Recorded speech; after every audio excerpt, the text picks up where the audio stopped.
What is going on, my broskiis? My name is Toadskii, back again, here to bring you guys yet another One Piece Treasure Cruise video, and today we're having a look at the final of the Grand Voyage challenges, and this one is going to be taking on the Luffy event, and I really don't know how we're going to clear level 5 difficulty. I've tried a couple of different times with variations of teams. I've gotten so close to clearing level 5, but it just feels like I'm just a little bit short, and it honestly just feels like we need a better rare recruit buggy in order for it to kind of just work out, right? But anyways, this is going to be a pretty challenging piece of content, and of course it goes with all of the Grand Voyage stuff. This is not stuff that everyone is meant to clear. If you don't have the applicable units, don't worry too much about it, because you'll be able to clear it later on down the road. I don't believe that these quests are going anywhere, but let's go ahead and jump into today's video, where we have a team that clears up to level 4 of the Luffy Grand Voyage challenge. Let's go ahead and have a look at the team composition. So this is a pretty odd looking team, but it does get the job done. And the really key component as to why it does get it done is due to the super type effect of Blackbeard, because on the first turn of the final stage, there's going to be a damage limiter debuff. And one of the great things about Blackbeard is that his super type special, when you launch it, will remove 1 turn of every enemy beneficial effect. So by removing their damage limiter, it makes it significantly easier to deal with that final stage. Now, one thing as well that makes it relatively difficult is that on every stage aside from the first stage, they're going to react to you activating an orb boosting effect. So this is why we've got the Fujitora and Akainu unit, because their swap effect will provide a 1.5 times orb boost to Dex, Strength, and Int characters. So by using their switch effect before we use a special that activates an orb boosting effect, we can avoid the interrupts of the enemy. I believe if you activate an orb boosting effect, they like bind your characters, I think. I can't remember exactly what it is, but it's really bad. You don't want to go ahead and do that. Now, ideally, I think in the perfect world, I think you're supposed to use a level limit break buggy as one of the captains, potentially. I don't know if that would actually work or not, but in theory it does make a lot of sense because of the buffed special and the buffed captain that buggy actually has, and I feel like if you build a team around that for level 5, you could potentially get it to work.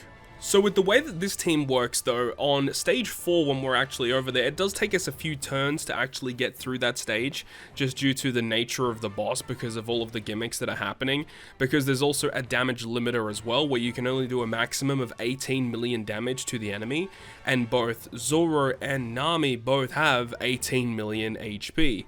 So of course, depending on the situation and depending on your team build, you could actually get through it a lot quicker than what we actually do. But of course, you could use like a buggy special, like a legend limit break expanded limit break, level limit break special ability of that buggy, because it provides like a 2-turn attack boost and a 2-turn conditional and matching slots and stuff like that. And if you have like a defense down effect, that could actually work. I have a feeling that would actually make a lot of sense. But just in terms of what we do here, we are basically just kind of nudging our way forward, and then eventually on our burst turn, we're going to be having the special ability of Big Mom activated, so that in the next turn we get an orb boost, and then we can have the special ability of Moria, so that in the next turn, which means on the final boss stage, we'll have an orb boost from Big Mom, and we'll have a color affinity boost from Gecko Moria, and then we can have an attack boost from Blackbeard, so Blackbeard himself is going to be hitting extremely hard. We have Yamato for Wano slots and Chain Multiplier boost with her super type special. We've also got Buggy, who's going to be really nice for getting rid of some of the debuffs or some of the buffs that the enemy has on the last turn. Buggy is definitely replaceable, but of course I wanted to fulfill the condition of having, you know, the Buggy character on the crew, because just why not, right? And we did get the job done, which is awesome, right? So of course, Zoro on the first turn of stage 4, he will actually go ahead and inflict you with 98 turns of recovery bind. So say goodbye to your HP for the rest of the quest. And he also slot binds your bottom row for 6 turns, which is why we have these characters on the bottom row, because they just resist the slot bind altogether. So that makes it a lot easier to deal with. And then of course on the final boss stage, as we mentioned, is that the enemy will have the damage limiter. And the damage limit is actually pretty pesky, like it has a pretty annoying limit to it.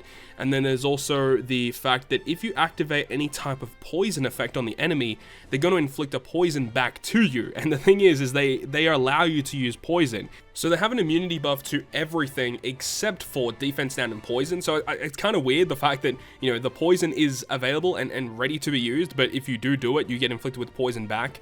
So I guess depending on what you do, you could put like like a rare recruit Hannibal with the support of Quick Magellan to get a guaranteed toxic conditional boost. And if that happens, you could have like a Shiryu support to remove your own poison on your crew.